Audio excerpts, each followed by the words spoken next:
Kevin McCarthy elected Speaker of the House, ending days of Republican chaos and division in Washington. Insider story. Kevin McCarthy was selected as the Speaker of the House after a lengthy and chaotic selection process that took place over several days. McCarthy secured the position after 15 ballots in the early hours of the fifth day of voting.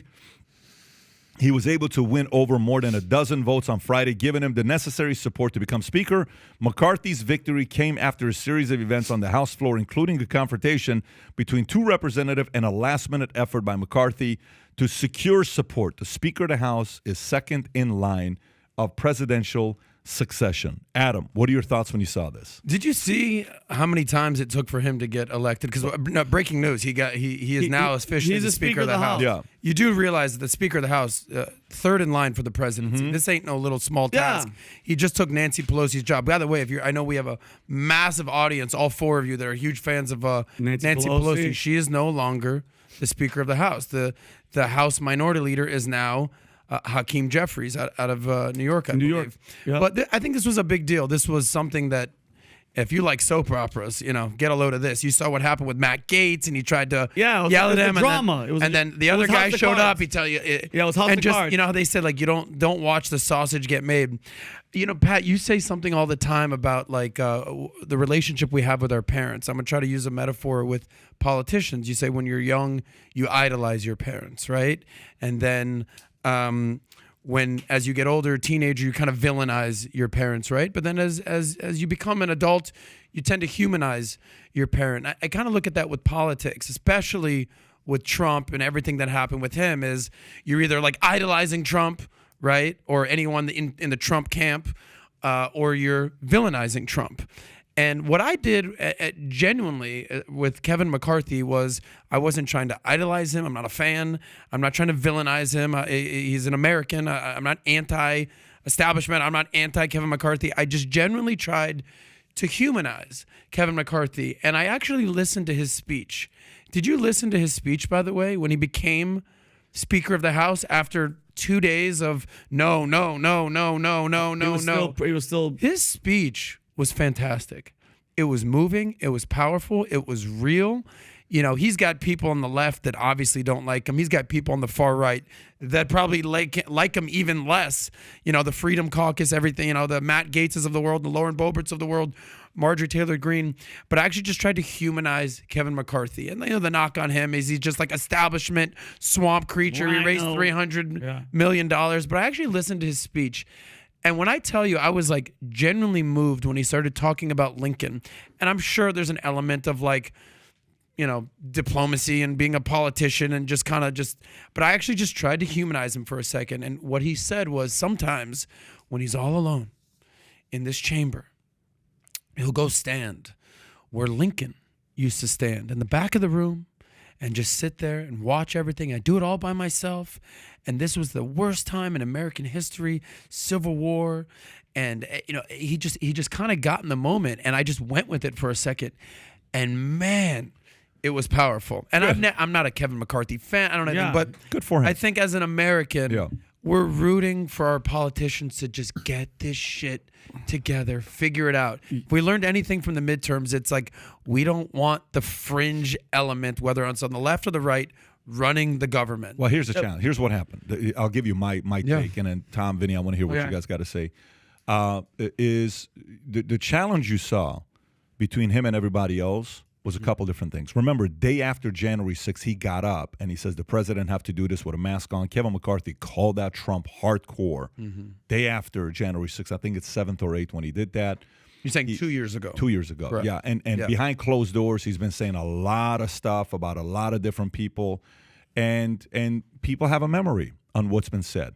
And so what happens when you're wanting this position, and some people wanted Jim Jordan, and he's a guy that's a tough, strong guy that's not afraid of going after them. The only thing that he's got on himself is the fact that he took money from Google, but a lot of these guys took money from Google.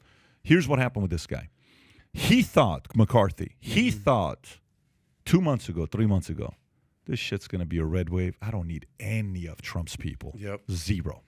I don't care what they have to say, whatever. Matt Gaetz or this or that or Marjorie, Green Taylor, and I don't have to hear nothing because it's going to be such a big red wave. The day it wasn't a red wave, of course, well, some say it was a worse day for Trump. Fine. But you know what a lot of people will say? It was a worse day for McCarthy. Because the moment that happened, McCarthy sat there and said, holy shit, I got to go beg these guys and I got to make deals. If it was a red wave, he wouldn't have to make deals with nobody. Mm-hmm. So these guys went there. You know what's one of the asks that they had?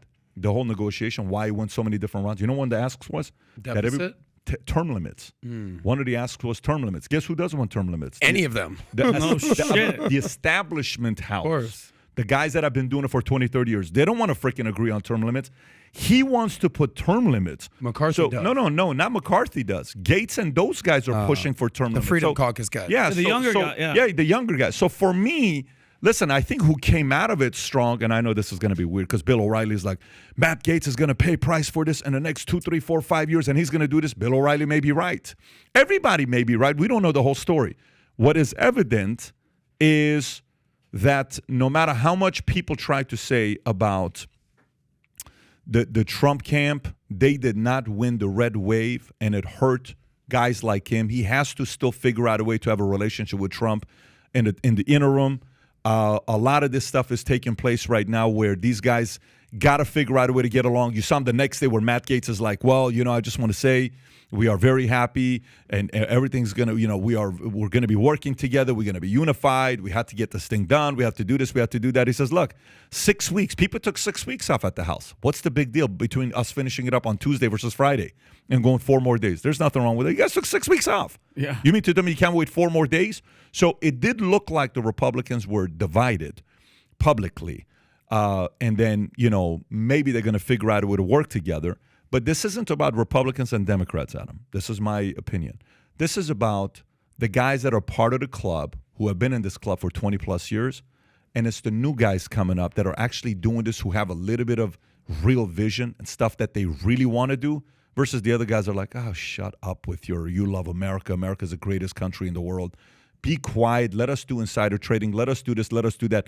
The guys that have been on for 20 years cannot stand the newer guys because they're making them work. They never like the newer guys that make the older guys They're like work. the squad. They're like the squad. They're like the squad. Yeah. But the squad. They'll see all those guys. Those guys are knowing to Democrats. 100. That's their equivalent. Great example. But that's exactly what it is, Pat. You said the Matt Gaetz and all these people. And from what I saw, Adam, it was just like the Republican Party. You guys won. You guys don't got your shit together. And I get it. There's all Trump and this, but it's like a Democrat kind of was in the running to get the Speaker of the House. Like, what are you guys doing? You have this great opportunity, just like you said. Get to what the hell's going on? Like, this is a moment where everybody could show like working together, that unity stuff. But like you said, to get those establishment people out, bro, you're not gonna budge. Those people aren't moving, bro. Mm-hmm. They set the rules so that they can have that forever. I don't know if you watch. I'm pretty sure Adam, some of those judiciary hearings where like Chuck Grassley, they look like they're 105 years old. Well, Chuck Grassley is literally. He is 105 years old. And it's like, bro, those people are making decisions. The Joe Bidens, these people, they're making decisions, bro. And I love my mother to death. She's 75. When I talk to my mother, you could tell, and she's doing fantastic. Mm-hmm. That's not somebody that I would be like, Mom, make a decision on. She's out of the loop. When somebody's 80-some years old and whatever, we're giving 90, Chuck Grassley and them, you're making decisions for right now. I just don't trust you. And yeah, there's people whispering in their ears, but come on, man, we need that real change. That's the real change is let the younger people come in there. Just like you say it all the time, Adam. Put a 45-year-old president in there. Would love Can to we see that guy? And just going off of that, Adam, I'm dead serious. This week I'm doing the Gavin Newsom pre-bet in Vegas. I'm not even joking. That guy, because he just did something too, Pat. He's doing something presidential. He just made a comment, Rob, where he just said something he got controversial stuff about. What's that? I don't know what it was. I think it was yesterday. He said something about California, something controversial, and they're like, that's the candidate. There was like 3 different news outlets, including Fox. They're like, he's going to be They just said Biden's about to come out and announce his candidacy, that he's running. He's announced his run, but he ain't going to run. It's like a low walk. By the way, I hope he runs. Yeah, me too. I hope he runs. On the flip side, it is embarrassing that they even are allowing this guy to go through what he's going through. Mm-hmm. It's embarrassing. Mm-hmm. You know how at the end of Reagan's career, what was happening to Reagan? He was having his He had Alzheimer's. He had Alzheimer's. His dementia. We had a relative who had a what do you call it? A aneurysm, and he did not look good the last 6 months of his life. And this is a man that's a very handsome. What's going on? No, Adam? he's What are me, you doing here? You want water? Yeah. I got Okay. it. We're good. So there's this man in our family, good-looking guy, very famous, influential, unbelievably known in the Iranian community. But when he had his aneurysm, it was not a good look on how for him to be remembered the last 6 months. Have you noticed that Michael Schumacher, you don't see any images of him? Their family does a great job protecting his legacy. The driver? Yeah, the Schumacher had a terrible accident, Yeah. skiing accident. Like he's pretty much He's not he's doing well. he's not doing not he's not out, doing well. He's on his way out. He's dead. Yeah. He's got nothing, and the family has done such a good job protecting his legacy.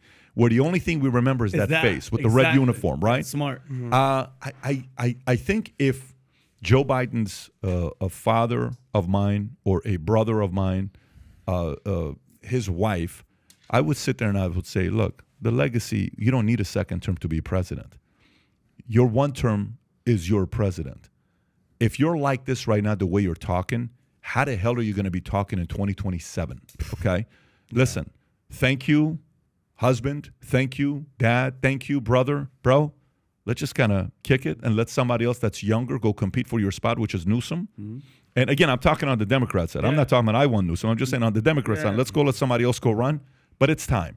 It's not, there's a part where the family's got to step in and say, Pops, you got to kind of kick it right now. So Pat, why do you so as thinking as on the Democratic side, why do you think that they're, because I mean he's gonna announce it. That means they kind of want him to. Is that who they want to go against Newsom because he'll have, it'll just be a landslide, or is it that they don't have anybody else really to go against Newsom who we know is going to be the front runner? We're not stupid. We'll see what happens with Newsom. You saw what Neil deGrasse Tyson said yesterday. It was very powerful what he said yesterday. I said, what are indicators of success? Okay.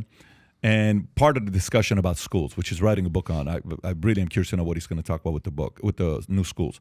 He says, okay, 4 indications of success for a kid. 1 is grades, but that's only 1 of 4. 2 is social, how they are with people. We never grade that. No one gives a shit. You were socially good. Yeah. You're probably socially very popular in school, but that's 1 of the 2, right? 3 is ambition. Hey, the kid wants to do something big with his life. You know what the 4th one was? Capacity to recover from failure. Yeah. Okay? Do you realize Newsom, his opponent once asked him a question that the stuff that he did with his brother or whatever, the stories that he has and the way he handled it, and, Newsom to get the criticism that he's gotten all these years, and guess how he handles it? Of course, he's not a good person that you would want to be best friends with. The Newsom's not on the list of you want him to be your running mate. That's not that guy. But for a Democratic candidate to be a face, the guy has exes. The guy has overcome negative publicity attacks on him so many times. He is the ideal candidate for the Democratic side. The ideal candidate is him. Believe it or not, the recall is the ideal candidate for him to be a politician that's going to handle a future impeachment that Newsom may go through in 16 years. Yep. Yeah, okay, so if you're looking at it from that standpoint, Newsom's your guy. So if you like this clip and you want to watch another one, click right here. And if you want to watch the entire podcast, click right here.